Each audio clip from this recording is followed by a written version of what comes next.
qué bueno es una vez más poder disponernos para compartir la palabra de Dios. Vamos a continuar con la serie de mensajes que traemos en la primera carta del apóstol Pablo a la iglesia en Corinto. Primera carta del apóstol Pablo a la iglesia en Corinto. Y vamos en esta hora a desarrollar la última parte del capítulo 5. Ya vamos en el capítulo 5, es decir, hasta ahora hemos visto 13 mensajes. Este sería el mensaje número 14 de esta primera carta del apóstol Pablo a la iglesia en Corinto. Es una carta preciosa, es una carta, como vimos al comienzo, que se dirigió a una iglesia que tenía problemas. Creo que más o menos hay unos 12 problemas que experimentaba la iglesia allá en Corinto, y que obviamente se asemeja a las iglesias de hoy día, que fácilmente podemos experimentar problemas semejantes. Y ya vimos el primero, que era un problema de división. Había división, porque algunos decían yo soy de Pablo, yo soy de Apolo, yo soy de Cefas, otros decían yo soy de Cristo. Todo eso ya lo vimos en una primera parte, en los primeros 4 capítulos. Ahora en el capítulo 5 en adelante estamos viendo otro problema que había, era un problema de inmoralidad. Por eso el tema que nosotros veíamos allí era inmoralidad y juicio en Corinto. Aunque en el capítulo 6 vamos a comenzar a ver también un juicio. Pero en Corintios estamos viendo que había vimos un primer mensaje, un caso de incesto, un problema de inmoralidad, un caso de incesto que lo hemos visto en versículos 1 hasta el 5. Y hoy vamos a ver la continuación. Ya tendría que ser con el juicio que se dio a este incesto, sería razones para la excomunión, ya que al aplicar la disciplina el apóstol Pablo y al ordenar que se aplique la disciplina en Corinto, pues fue un poco drástico para muchos de nosotros hoy día, pero que es bíblico. Pero entonces por eso vamos a ver hoy que hay 3 razones para la excomunión. ¿Por qué se necesitó aplicar disciplina en Corinto y cuáles las razones de la excomunión? Así que yo quiero invitarle para que me acompañe en la lectura. Quiero leer otra vez el capítulo 5 de Primera de Corintios, que son solamente 13 versos, y luego para poder conectar lo que veamos hace 8 días con lo que vamos a ver ahora. Así que vamos ahí. Primera de Corintios 5:1, dice así la palabra de Dios: de cierto se oye que hay entre vosotros fornicación, y tal fornicación cual ni aún se nombra entre los gentiles, tanto que algunos tienen la mujer de su padre, y vosotros estáis envanecidos. ¿No debierais más bien haberos lamentado para que fuese quitado del medio de vosotros el que cometió tal acción? Ciertamente yo, como ausente en cuerpo, pero presente en espíritu, ya como presente he juzgado al que tal cosa ha hecho. En el nombre de nuestro Señor Jesucristo, reunidos vosotros y mi espíritu con el poder de nuestro Señor Jesucristo, el tal sea entregado a Satanás para destrucción de la carne, a fin de que el espíritu sea salvo en el día del Señor Jesús. ¿No es buena vuestra jactancia? ¿No sabéis que un poco de levadura leuda toda la masa? Limpiaos pues de la vieja levadura, para que seáis nueva masa, sin levadura como sois, porque nuestra Pascua, que es Cristo, ya fue sacrificada por vosotros. Así que celebremos la fiesta no con la vieja levadura, ni con la levadura de malicia, ni de maldad, sino con panes y levadura de sinceridad y de verdad. Os he escrito por carta que no os juntéis con los fornicarios, no absolutamente con los fornicarios de este mundo, o con los avaros, o con los ladrones, o con los idólatras, pues en tal caso sería necesario salir del mundo. Más bien os escribí que no os juntéis con ninguno que, llamándose hermano, fuere fornicario, o avaro, o idólatra, o maldiciente, o borracho, o ladrón. Con el tal ni aun comáis. Porque ¿qué razón tendría yo para juzgar a los que están fuera? No juzguéis vosotros a los que están dentro, porque a los que están fuera Dios juzgará. Quitad pues a ese perverso de entre vosotros. Habíamos visto entonces en la primera parte un caso de inmoralidad, un caso de un incesto que estaba en la iglesia de Corinto, los primeros 5 versículos, hace 8 días. Y habíamos terminado el versículo 5, el tal sea entregado a Satanás para la destrucción de la carne, a fin de que el espíritu sea salvo en el día del Señor Jesús. Hasta ahí habíamos quedado. Y habíamos dicho que el apóstol Pablo recomendaba: reúnanse ustedes allá con mi aprobación y en el nombre del Señor, con la autoridad del Señor Jesucristo, el tal sea excomulgado. El tal sea entregado a Satanás, es decir, sea excomulgado. ¿Por qué razón tenía que ser excomulgado? porque esta persona no se había arrepentido. Escucha, hermanos, que cuando se aplica la disciplina, el pasaje claro que el Señor Jesucristo nos dejó fue Mateo 18. Si un hermano ha pecado, vaya, en la primera parte, vaya y arregle con él. Búsquelo a solas. Si la persona no corrige su pecado, después de un tiempo vaya con 2 o 3 testigos, sería la segunda fase. Si aún así no corrige, entonces hay que decirlo a la iglesia, es decir, la iglesia debe saber.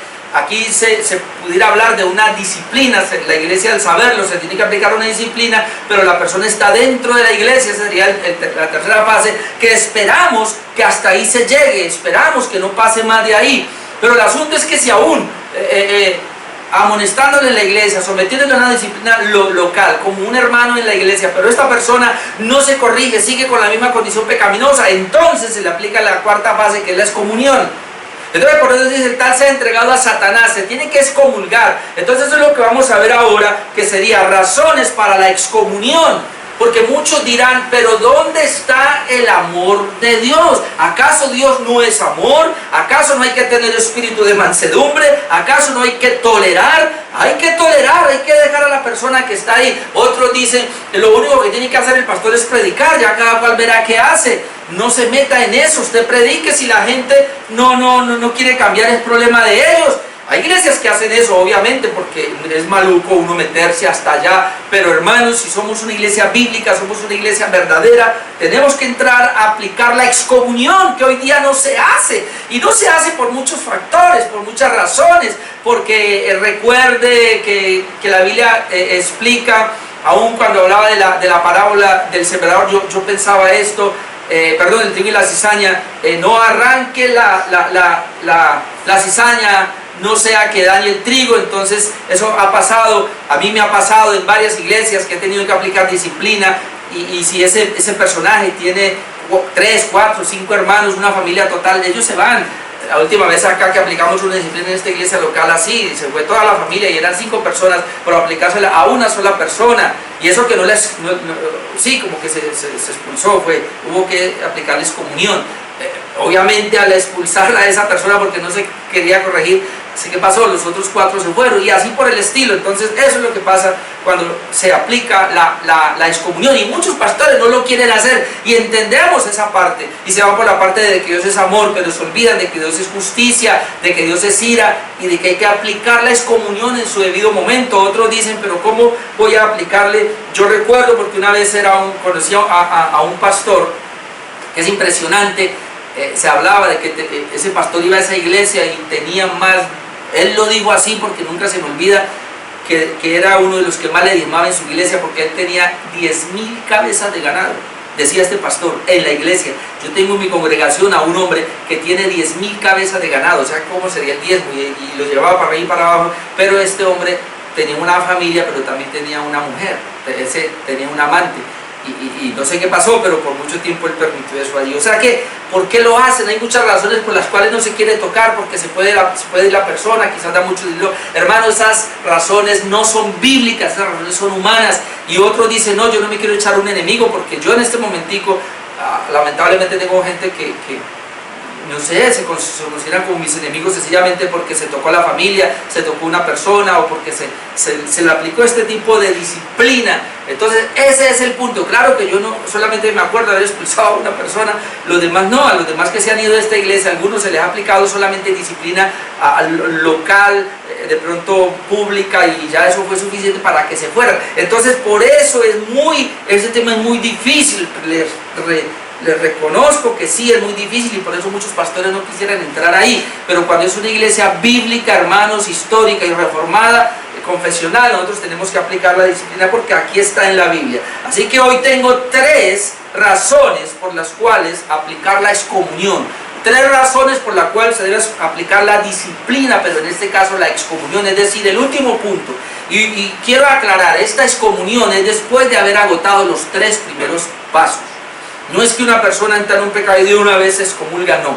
Primero a la persona se le aplica el primer paso, se le llama sola, se le corrige. Si no hace caso, después yo diría 8 o 15 días, se aplica la segunda. Si 2 o 3, si se habla con ellos y no se corrige, pasan 15 días, luego se le aplica la tercera. Hay que decirle a la iglesia, exponerlo públicamente entre los hermanos, aplicarle una disciplina eclesiástica local, en la iglesia local, por determinado tiempo, qué sé yo. Cada pastor mirará cómo lo hará, dependiendo también del problema. Si esta persona aún así no se corrige, hay que aplicar con dolor este último paso, que sería la excomunión. Pero aquí es donde se levantan muchos pastores, inclusive muchos hermanos, a decir eso no es amor, hay que tener mansedumbre, hay que tolerarlos allí como el trigo y la cizaña. Quiero aprovechar algo para explicar acá. Muchos malinterpretan el hecho del trigo y la cizaña, aunque yo lo tomé como un ejemplo, pero ese ejemplo no es válido para dentro de la iglesia. La parábola del trigo y la cizaña, porque dice la escritura claramente que el campo es el mundo, y en el mundo Dios plantó a sus hijos, es decir, la iglesia, y en el mundo también Satanás plantó a los suyos, en este caso sería la cizaña. Entonces la parábola del trigo y la cizaña no está hablando de que dentro de la iglesia tenemos que convivir con gente impía, no.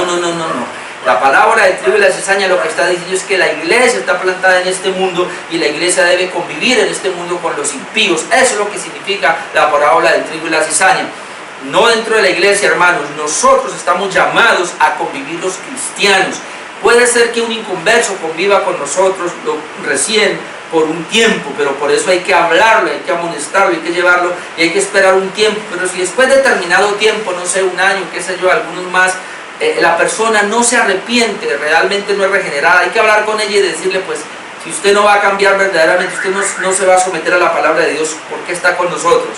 Eso es lo que vamos a tratar de ver, y ahí hay que aplicar la disciplina eclesiástica de la excomunión, porque esa persona, ¿para qué va a estar? Se supone que una iglesia local es solamente de creyentes, solamente de hijos de Dios. Se puede colar alguno, es cierto, como Judas, puede estar hasta el final, es cierto, se puede colar alguno, como llamamos anteriormente los anticristos, pero eso ya es algo que se sale de nuestras manos, porque no podemos conocer el corazón de los hermanos. Pero si nosotros discernimos por la palabra, por la capacidad que Dios nos da, uno tiene que aplicar la excomunión. Una iglesia bíblica tiene que aplicar la excomunión, porque se espera, y así debe ser, que un hermano al ser corregido se arrepiente en la primera o la segunda o máximo la tercera, caramba. Pero si ya en la tercera no se quiere arrepentir, entonces o está muy duro o no es un hermano, y al excomulgarlo nos vamos a dar cuenta si realmente es un hermano.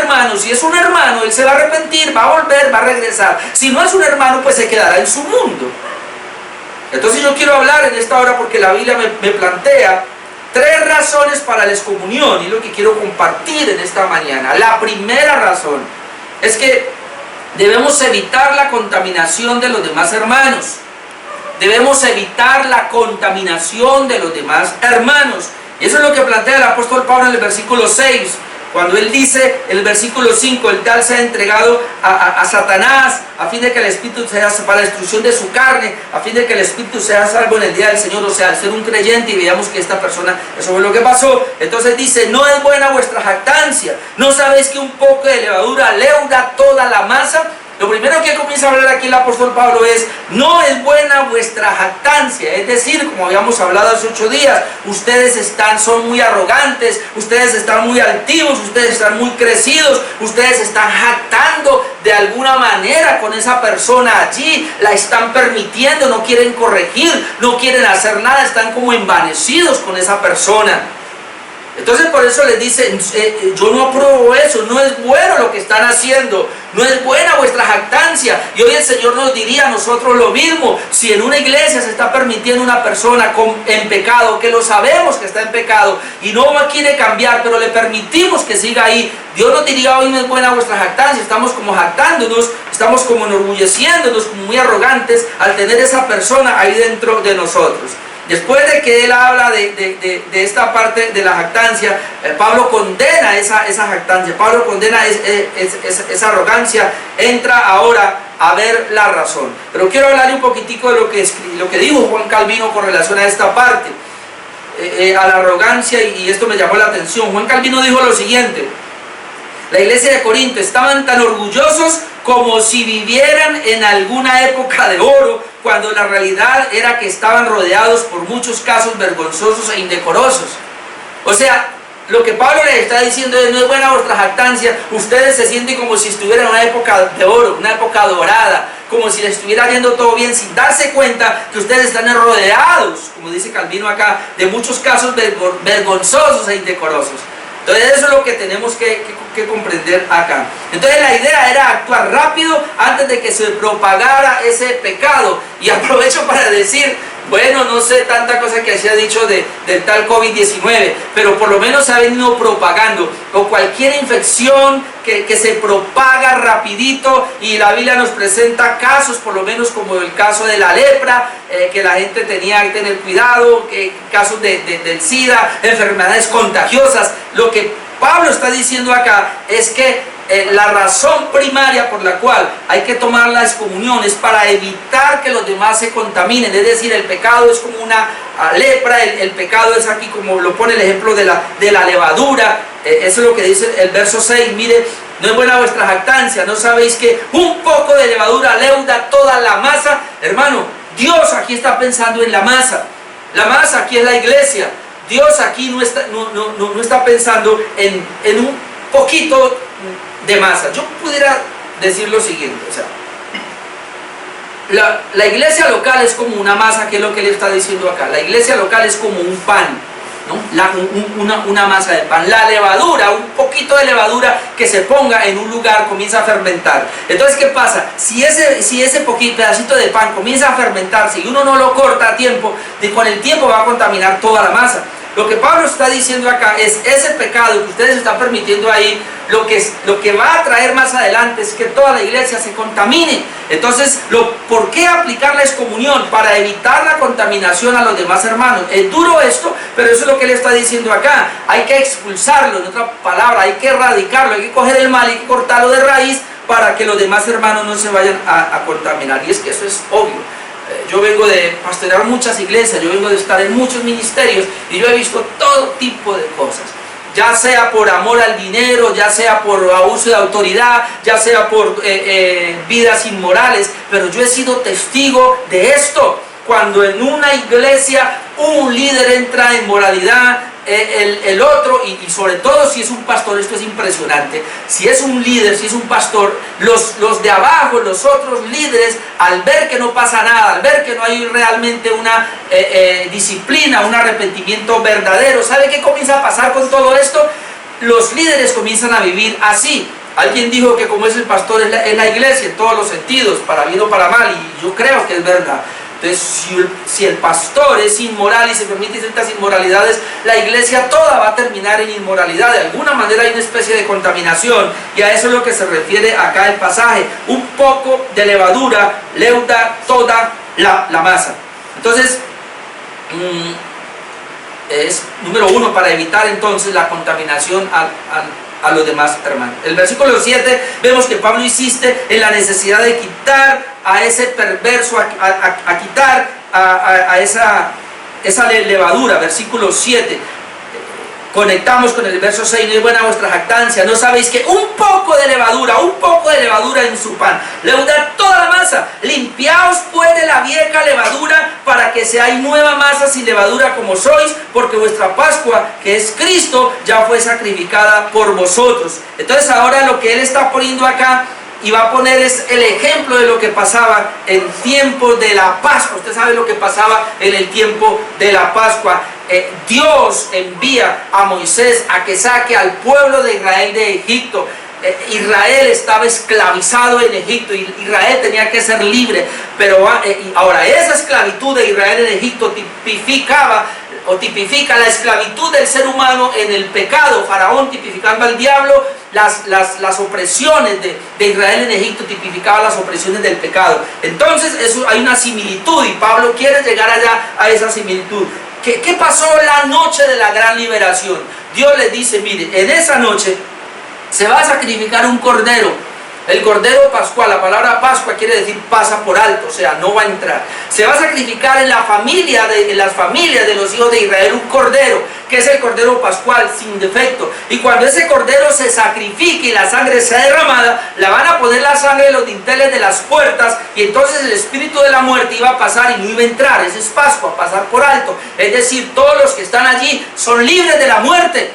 Porque ese cordero que tipifica a Jesucristo como el cordero de Dios que quita el pecado del mundo, esa sangre que está en los dinteles de las puertas, tipifica la sangre que está en nuestro corazón, de donde nosotros somos libres ya de la muerte eterna, de la condenación eterna. Somos libres del pecado, hemos sido liberados del yugo de Satanás, en este caso Faraón. Hemos sido liberados de las cadenas, de las opresiones de los egipcios, en este caso el pecado. Y entonces dice, y esa noche ustedes van a comer la Pascua, o sea, Pascua es pasar por alto, es decir, son libres. Ahora ustedes van a comer, pero cuando van a comer, ustedes tienen que comer sin levadura, no leudado. Y quiero que vayamos un momentico a mirar Éxodo 12:15, que ahí donde está. Después de Génesis encontramos a Éxodo. En Éxodo 12:15, mire lo que leemos. Y es muy importante que traigamos a colación esto, porque eso es lo que se refiere. La noche de la Pascua, Éxodo 12:15, 7 días comeréis panes sin levadura, y así el primer día haréis que no haya levadura. Haréis que no haya levadura desde el primer día hasta el séptimo día, que no haya levadura en vuestras casas, porque cualquiera que comiere leudado, escuche que esto es impresionante, cualquiera que comiere leudado desde el primer día hasta el séptimo, será cortado de Israel. En los primeros 7 días no podían comer nada leudado. Ahora, ¿para qué ellos aplicaban la levadura y leudaban el pan? Para tener comida suficiente. En ese tiempo, obviamente, necesitaban de la levadura para poder conservar los alimentos. Ahora, pero ese día, cuando ellos dicen allí que no van a comer nada leudado, lo que quiere decir es que no hay nada que se va a preservar para mañana, sino que tienen que comer rápido y tienen que salir corriendo. Y al salir corriendo, al no tomar nada leudado, aquí hay una simbología, porque la levadura está tipificando acá, bueno, en la Biblia la levadura en su gran mayoría, en 99% tipifica el pecado, que es la manera como contamina. No, un simbolismo del pecado. Entonces lo que está diciendo es lo siguiente: ustedes vienen de Egipto, en Egipto estaban esclavizados allá. Ahora ustedes van a entrar a una nueva vida, una vida de libertad, una vida de liberación. Ustedes ya no serán más esclavos de Faraón, ustedes ya no serán más esclavos de Egipto, ustedes entran a una libertad. ¿Por qué entran a esa libertad? Porque hubo un cordero pascual, y ese cordero pascual fue sacrificado, el cordero de la Pascua, que tipifica a Jesucristo. Entonces ese cordero les dio la libertad, esa sangre les dio la libertad, y ustedes ahora tienen que correr. Ahora, escuche, la levadura tipifica en este caso el pecado, o está tipificando todo lo que había en Egipto, las prácticas mañosas de Egipto, las prácticas pecaminosas de allá, la esclavitud de allá. Entonces lo que está diciendo es ahora, sin levadura, es decir, sin esa vida antigua, esa vida, ahora ustedes tienen que avanzar a una nueva vida.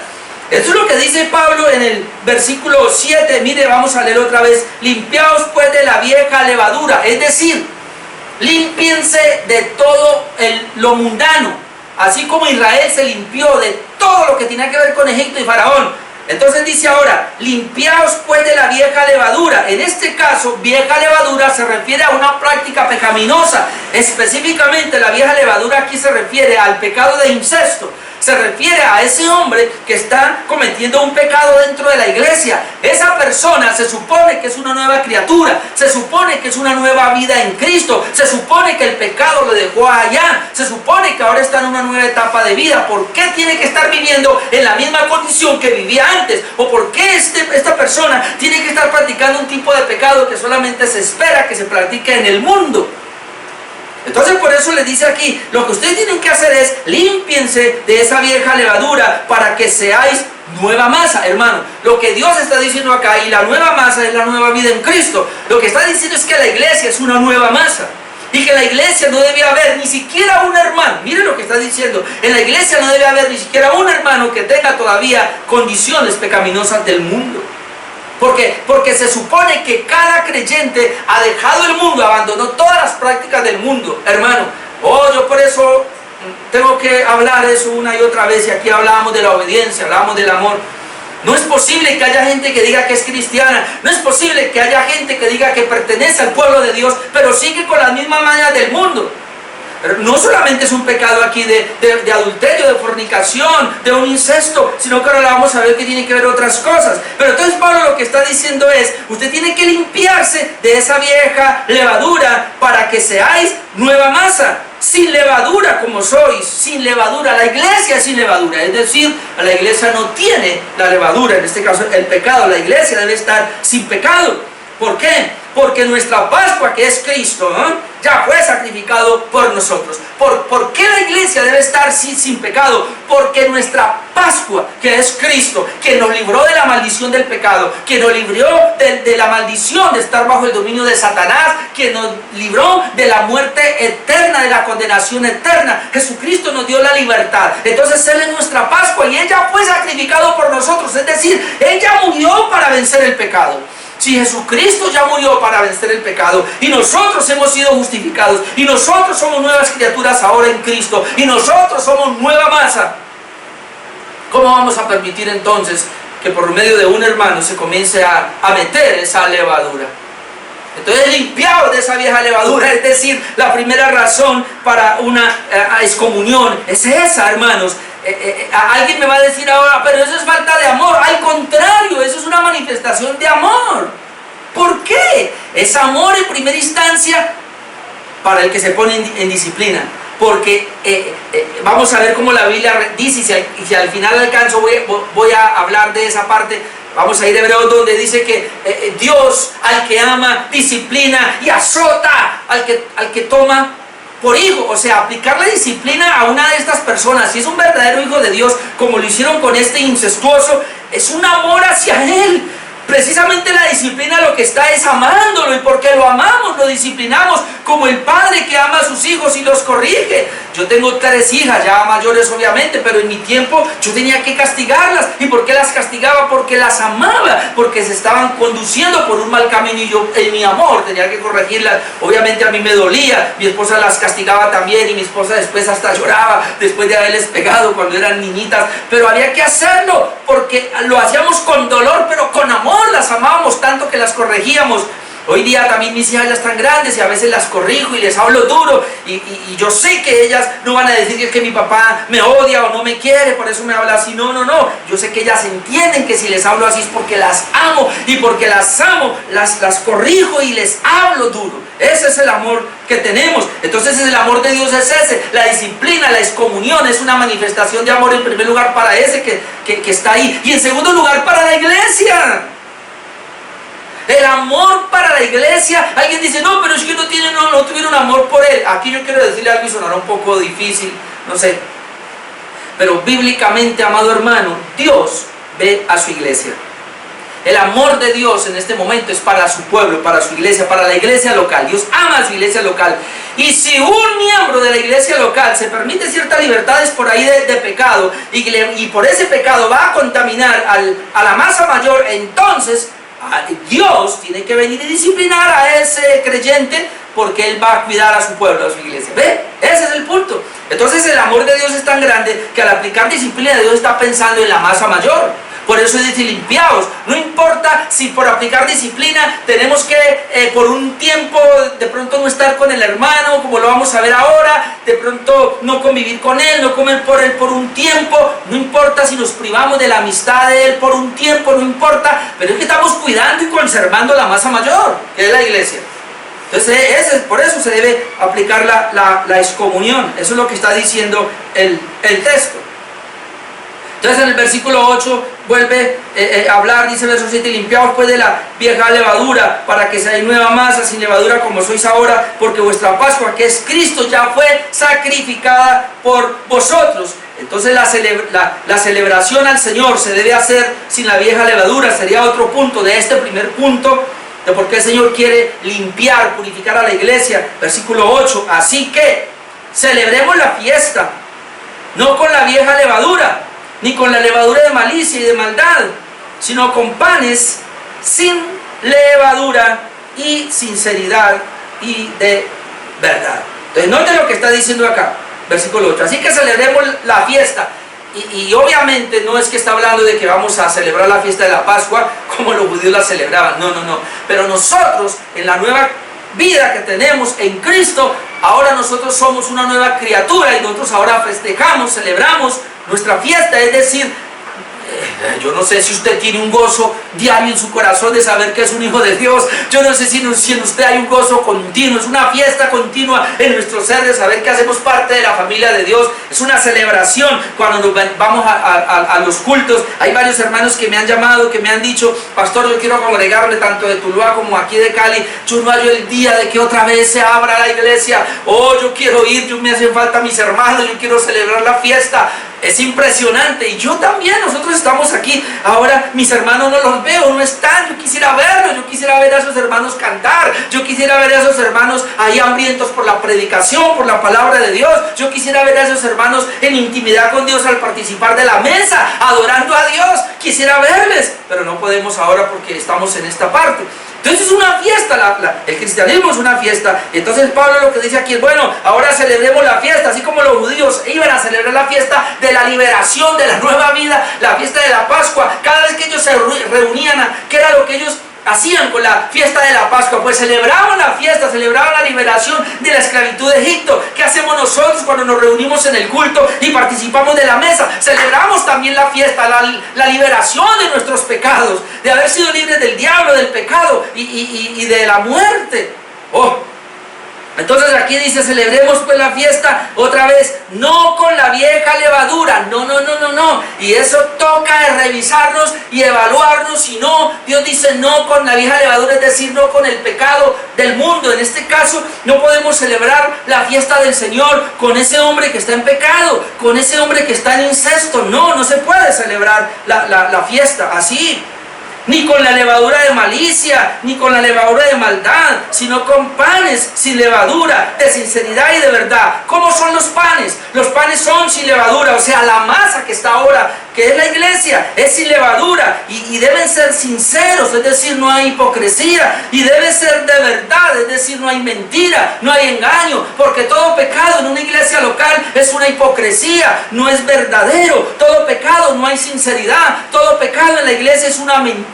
Si tú practicas un pecado y te camuflas en la iglesia, en el culto, tú eres un hipócrita, tú eres un mentiroso, en ti no hay verdad. Entonces Pablo lo que está diciendo es: así no se debe celebrar la fiesta. Hay que celebrar la nueva fiesta sin esa contaminación, sin ese pecado de esa persona que trae contaminación al pueblo. Por eso se debe aplicar excomunión. Ahora ya está entendiendo, ¿verdad? ¿Por qué la Biblia habla así? Mi primer punto es el mayor, obviamente, pero quiero llevarlo a un texto donde la Biblia habla claramente de que el pueblo de Dios ahora debe estar sin pecado. Aclaro otra vez, el punto aquí es justificación y santificación.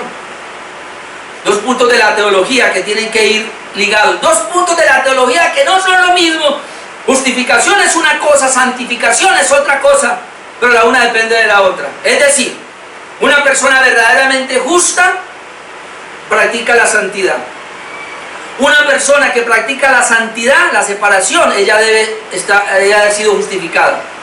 Toda persona que quiera practicar la santificación, como me pasó a mí anteriormente, quería vivir una vida nueva, quería vivir una vida sin pecado, pero sin justificación, eso es legalismo. Pero se da el otro caso, y lamentablemente en algunas iglesias por ahí lo estamos viendo, y es que hay gente que dice que son justos, es decir, que el Señor les perdonó todos sus pecados sin practicar la santificación. Eso se llama antinomia, antinomianismo, es decir, no ley. No quieren la ley. Jesús me justificó, Jesús ya quitó mi pecado, Jesús ya perdonó todos mis pecados, yo ya vivo como quiero. No hay santidad, antinomia. Entonces, nosotros necesitamos ver que la Biblia es claramente para hablar de que Jesucristo es cierto, nos quitó el pecado, nos justificó, pero también Él nos envió a una vida santa. Algo que hemos aprendido nosotros, y es bueno que usted lo tenga en cuenta, que los propósitos de la ley, la ley tiene varios propósitos. Por lo menos hay 3 propósitos fundamentales en la ley, a ver si me acuerdo para no errar acá, pero uno de los primeros y fundamentales es frenar el pecado. Dios estableció la ley en el corazón de los hombres, la ley o la ley moral o los 10 mandamientos para frenar el pecado de alguna manera en la raza humana.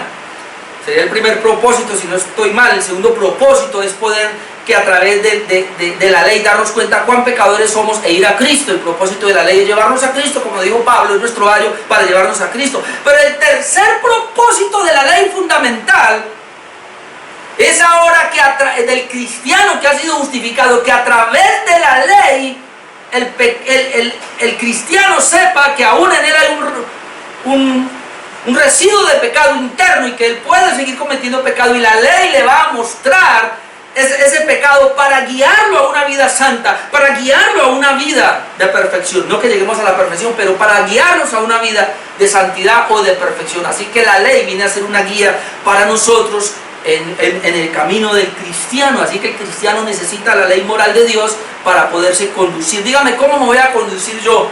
¿Cómo sé qué es lo que a Dios le agrada y qué es lo que a Dios no le agrada? Si no es a través de su palabra, a través de su ley. Yo ahí tengo una lista, ahí está la ley moral de Dios, tenemos allá los 10 mandamientos que usted conoce. Y los 10 mandamientos, ya hemos dicho, los primeros 4 mandamientos tienen que ver con Dios, cómo adorar a Dios, y los otros 6 mandamientos tienen que ver de cómo amar a mi prójimo.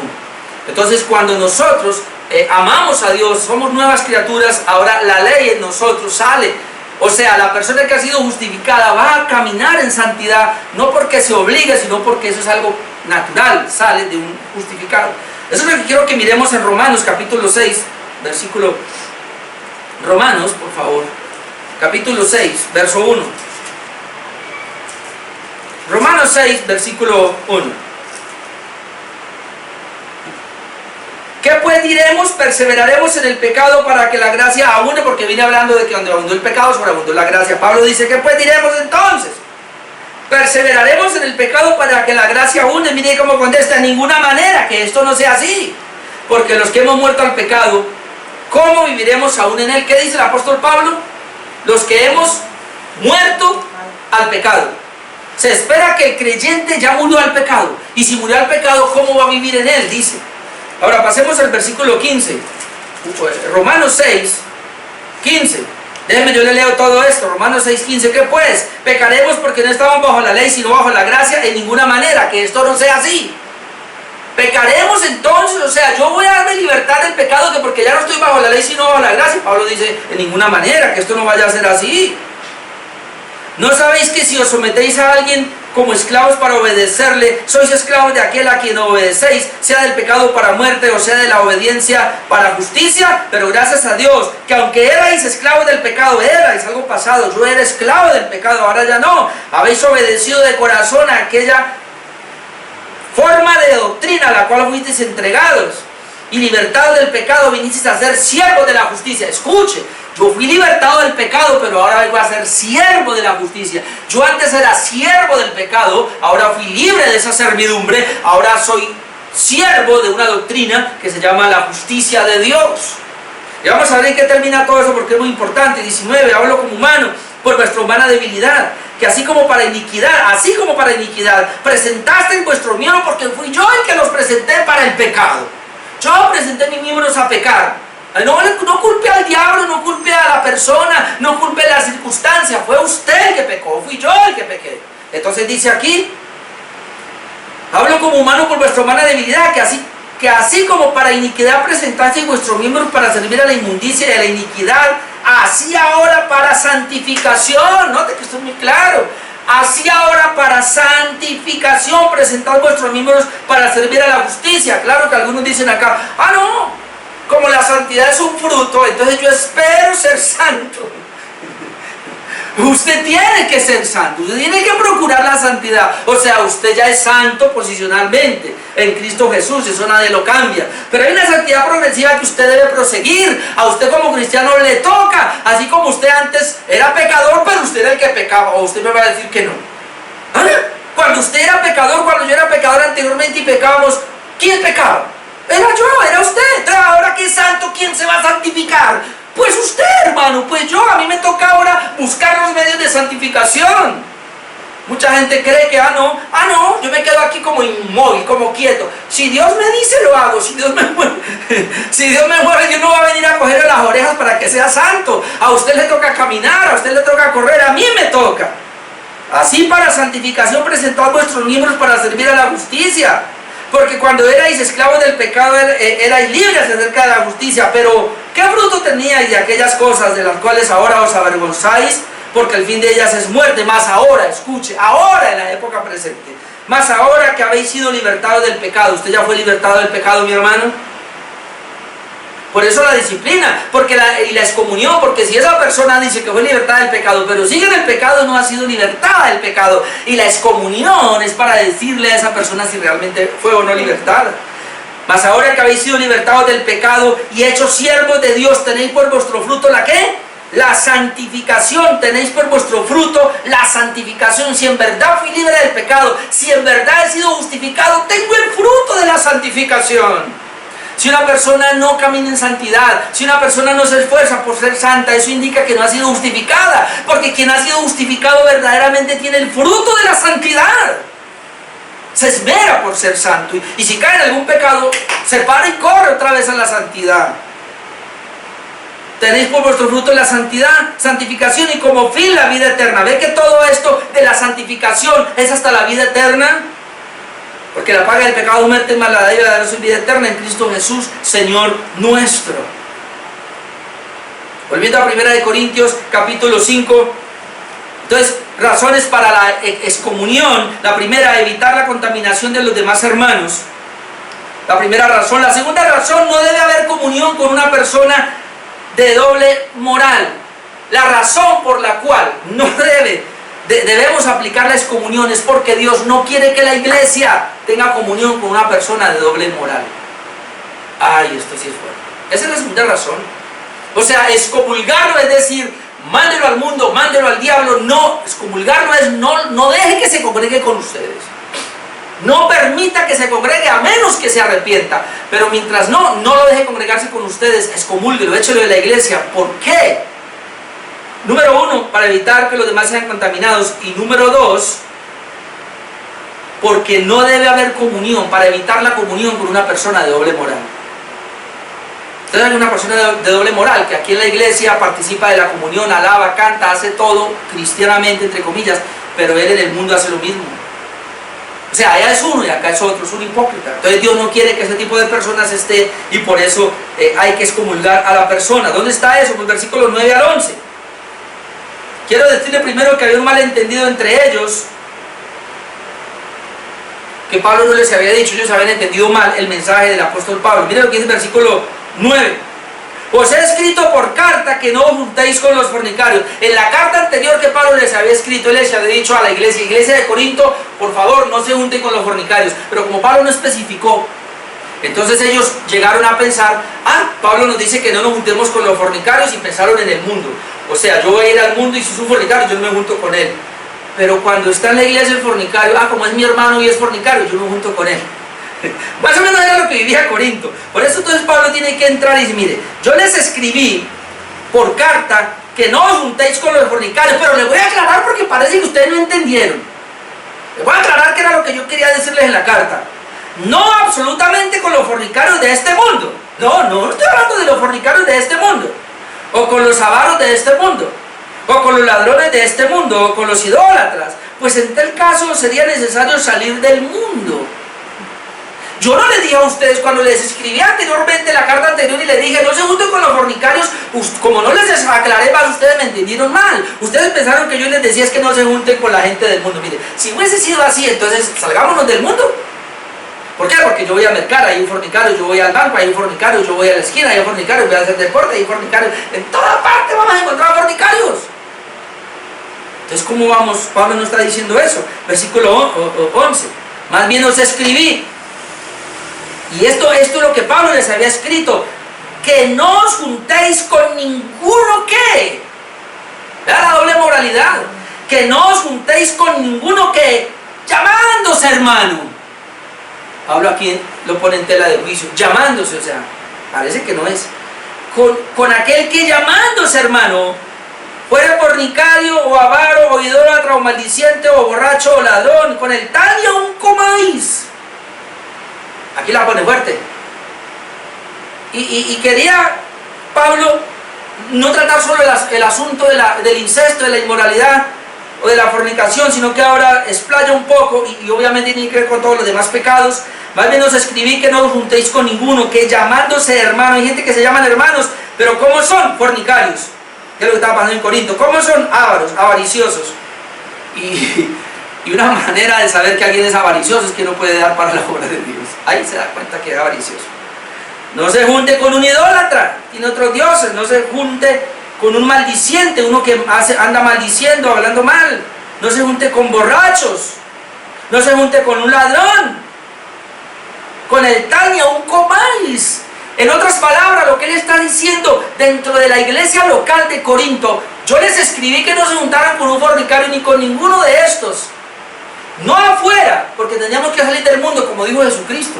Pero no te pido que los quites del mundo, sino que los guardes del mal. Tú debes tener comunión, y a mí me va a tocar, y nos toca tener comunión con idólatras, con fornicarios, con todo este tipo de gente, pero que son del mundo. Pero dice, pero no en la iglesia no se permite la levadura. En la iglesia local no se puede permitir que una persona que dice que es nuestro hermano tiene estas prácticas pecaminosas. No, porque si las tiene y no se corrige en las primeras amonestaciones, hay que expulsarlo. Es más, Pablo dice, con esa persona ni siquiera coman. No nos juntemos con esas personas y ni siquiera coman. Yo no sé si una comida, lo que sea, pero yo quiero pensar, aunque más adelante habla de eso, porque aquí no toca tanto eso, pero yo pudiera pensar, con él ni participe de la cena. No coma. No lo siente a su mesa. Es más, le voy a decir algo que sonará raro, pero lo que Pablo me está diciendo y nos permite a nosotros, que yo puedo sentar a mi mesa a comer con un incrédulo.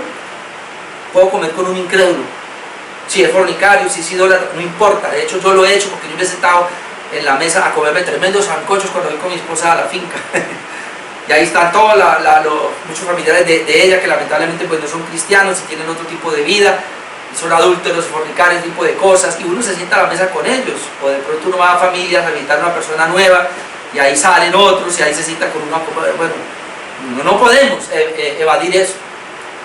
Pero un hermano, que se llama hermano, uno que se congrega con nosotros en la iglesia, pero que sabemos que es fornicario, que es ladrón, que tiene una práctica de esas y no se ha corregido, ¿me voy a sentar en la mesa con él? No, con él no coma, ni siquiera coma con él. Es más, está diciendo, dice Dios aquí a través de Pablo: vea, yo prefiero que usted coma con un impío, con un adúltero y fornicario, siéntese a la mesa, pero no con un adúltero y fornicario que dice que es hermano y está en la iglesia. Con ese no coma. Sonará duro, pero así es, porque es que somos una nueva criatura en Cristo. Segunda de Tesalonicenses 3:14, vamos a mirar allá, porque aquí también Pablo nos habla un poquito de esa parte. Algunos están diciendo como, uy, pero ¿qué es esto? ¿Qué es el cristianismo? Yo pensé que eso era amor y tolerancia y todo. No, si a usted le dijeron que el amor era tolerancia y todo, y aceptamos homosexuales, aceptamos todo tipo de cosas en la iglesia, esperando que Dios los cambie, y pasa 1 año, 2 años, 5 años, 20 años, 50 años y no pasó nada, eso no es iglesia, eso es un club ahí donde acepta todo tipo de personas. La iglesia bíblica, una iglesia cristiana, yo diría máximo 1 año, si fulano no cambia para afuera.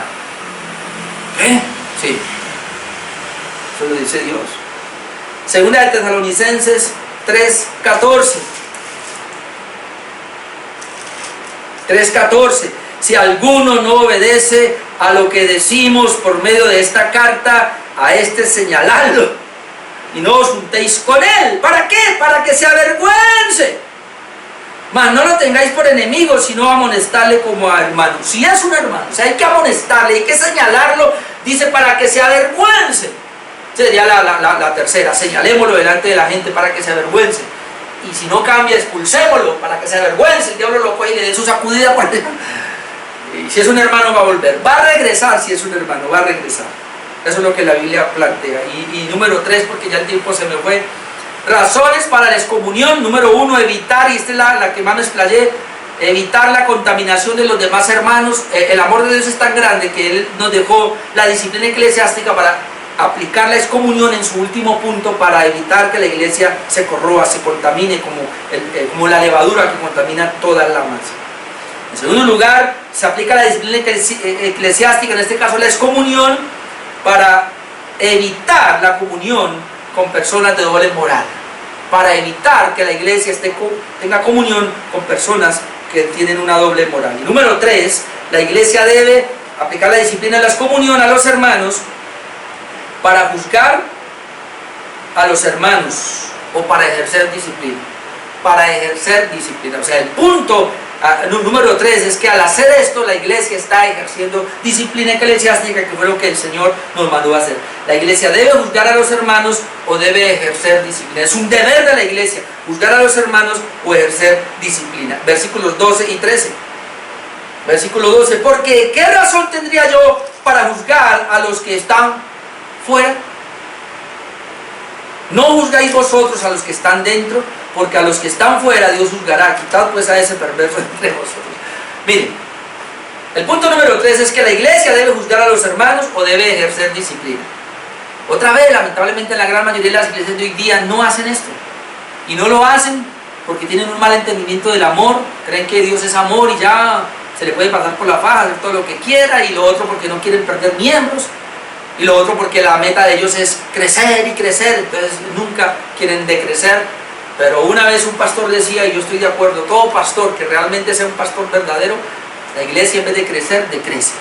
Sonará como ilógico, contradictorio a lo que Dios nos mandó a hacer, pero esa es la gran verdad. Jesucristo dijo que el camino sigue siendo estrecho, la puerta sigue siendo angosta y pocos entran por ahí. ¿De qué me sirve tener en esta iglesia, digamos, 1000 personas si 990 van al infierno y al final quedan 10 nomás? Entonces yo prefiero tener 10, 20, 30 personas, pero que realmente sean en la iglesia de Cristo. Entonces mire cómo termina. La iglesia debe ejercer disciplina, nos fuimos llamados a juzgar, en este caso a disciplinar al mundo. No, la iglesia no es llamada para juzgar, la iglesia no es llamada para disciplinar a los que están en el mundo, versículo 12, porque ¿qué razón tendría yo para juzgar a los que están fuera? No, no hay ninguna razón. Pablo dice, yo no tengo razón, la iglesia no tiene razón.